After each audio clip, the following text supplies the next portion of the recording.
Hello friends, my name is Nishita Kondal and today I will show you the magnetic properties of a magnet which we usually studied in our books. So firstly I will tell you about the materials which we require.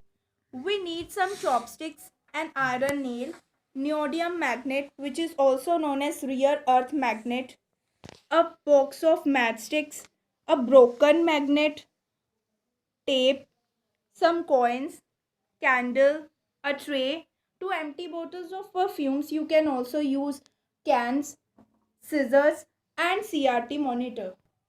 In our first experiment, सबसे पहले हमने चार chopsticks लेनी है and with the help of tape हमने उसको ऐसे जोड़ लेना है सो डैट हमारे पास एक ब्रॉड बेस आ जाए क्योंकि हमने इसके ऊपर अपने मैग्नेट को रखना है. अब हमने एम्प्टी बॉटल्स ली थी उनको पैरेलल रख देना है एक दूसरे के बट सम डिस्टेंट अपार्ट. अब with the help of tape हमने इसको फिक्स कर देना है.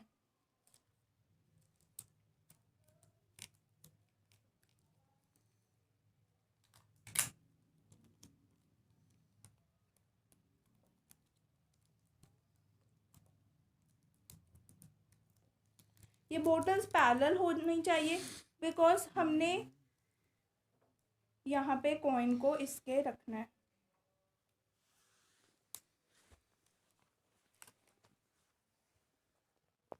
अब हमने इस एक्सपेरिमेंट के थ्रू मैग्नेटिक फील्ड देखनी है या हम कह सकते हैं मैग्नेटिक स्ट्रेंथ देखनी है इस मैग्नेट की.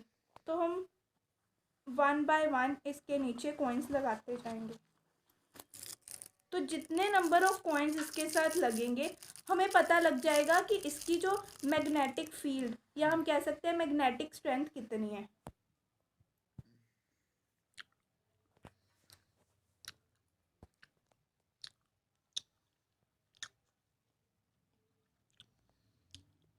अब जैसे कि आप देख रहे हो मैं जब फोर्थ कॉइन लगा रही हूँ इसके साथ तो ये जो फोर्थ कॉइन यहाँ पे नहीं अट्रैक्ट हो रहा है इसके साथ.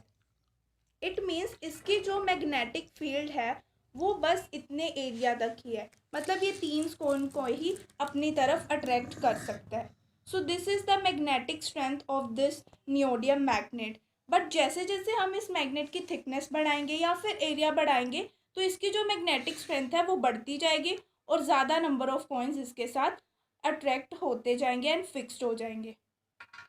अब हमने अपने सेकेंड एक्सपेरिमेंट में क्या करना है, हमने कुछ मैच स्टिक्स लेनी है. अब सबसे पहले हमने इनके हेड्स को एक साइड रख लेना है और अब हम इस मैग्नेट को इसके पास लेके जाएंगे. क्या ये इसकी तरफ कोई अट्रैक्शन शो कर रहा है या नहीं कर रहा. एज यू विल सी कि इस पर कोई अट्रैक्शन नहीं हो रही है. इसका मतलब कि ये इसकी तरफ अट्रैक्ट नहीं हो रहे हैं. अब हम इनको बर्न कर लेंगे.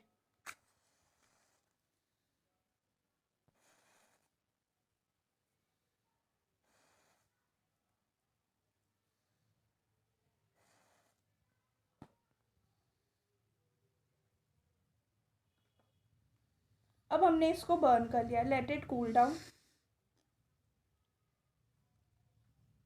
And place it. अब हम इस दोबारा से इस नियोडियम मैग्नेट को इसके हेड्स के पास लेके जाएंगे. अब जैसे कि आप देख रहे हो कि ये इसकी तरफ अट्रैक्ट हो रही हैं and they will show the attraction. जबकि हम अनबर्न्ड लेके गए थे मैच स्टिक्स वो कोई अट्रैक्शन शो नहीं कर रही थी. अब ऐसा क्यों होता है. The reason behind that is कि जो ये हमारे पास अनबर्न्ड मैच स्टिक है इसके हेड के ऊपर आयरन 3 ऑक्साइड लगा होता है. बट जब हम इसको ऑक्सीजन की प्रेजेंस में बर्न करते हैं इसकी रिडक्शन हो जाती है और ये आयरन में कन्वर्ट हो जाता है.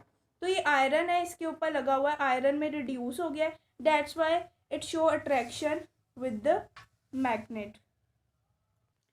In our third experiment, we will use a broken neodymium magnet. इसमें क्या है कि ये हमारे पास 2 पीस है एक broken neodymium magnet के. अब आप देख रहे हो कि जैसे जैसे मैं इनको पास लेके आ रही हूँ they are repelling each other. It means कि ये दोनों सेम पोल्स के जैसे बिहेव कर रहे हैं, लाइक नॉर्थ नॉर्थ और साउथ साउथ, बट हमने तो बुक्स में पढ़ा था कि they should attract each other but they are repelling each other due to the reason of pole reversal. It means they are behaving as same poles like north north and south south. Now in our fourth experiment हमने क्या देखना है कि ये जो magnet है, जैसे कि हम पढ़ते हैं कि हीटिंग के कारण वो डीमैग्नेटाइज हो जाता है. Now we will prove this. अब ये जो मैग्नेट है आप देख रहे हो, it show attraction with this iron nail, ये अट्रैक्ट हो रहा है. बट अब हम हीटिंग करेंगे एंड देखेंगे कि क्या ये अपनी प्रॉपर्टीज लूज करता है या नहीं.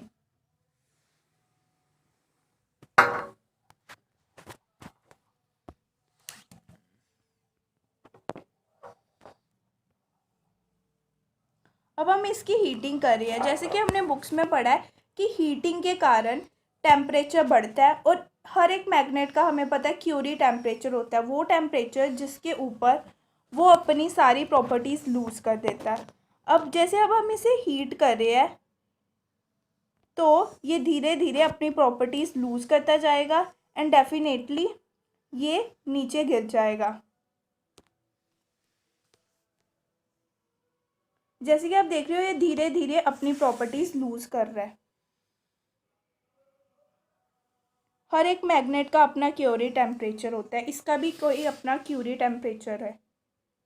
बट हमें पता है कि ये जो मैग्नेट्स होते हैं नियोडियम मैग्नेट्स, ये स्ट्रॉन्ग मैग्नेट्स या हम कह सकते हैं परमानेंट मैग्नेट्स होते हैं. ये जल्दी अपनी प्रॉपर्टी लूज़ नहीं करते, इसलिए इनका क्यूरी टेम्परेचर भी बहुत हाई होता है.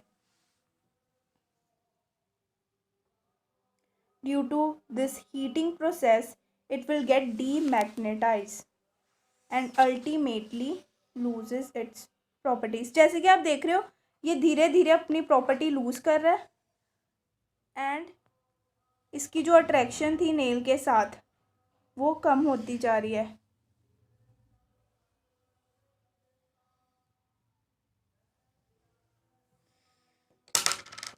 And what you will see कि ये इसने अपनी प्रॉपर्टी लूज कर दी. पहले जब हम इसको मैग्नेट के पास लेके जा रहे थे ये अट्रैक्शन शो कर रहा था, but now it doesn't react with this magnet. It means इसने अपनी सारी की सारी प्रॉपर्टीज लूज कर दी हैं due to heating. In a fifth experiment we need the CRT monitor. तो अब हम क्या करेंगे, इस मैग्नेट को इस स्क्रीन के आसपास घुमाएंगे. जब हम इस मैग्नेट को स्क्रीन के पास लेके जाएंगे it will distorts the screen. As you will see कि यहाँ पे स्क्रीन की डिस्टॉर्शन हो रही है और हमारे पास कलर्ड पैटर्न आ रहे हैं. This happens due to the distortion of the electrons which are coming from the electron gun attached at the back of this CRT monitor because they are negatively charged, due to which the neodymium magnet distorts them and repel them. तो इसके कारण ये distortion हो रही है screen की.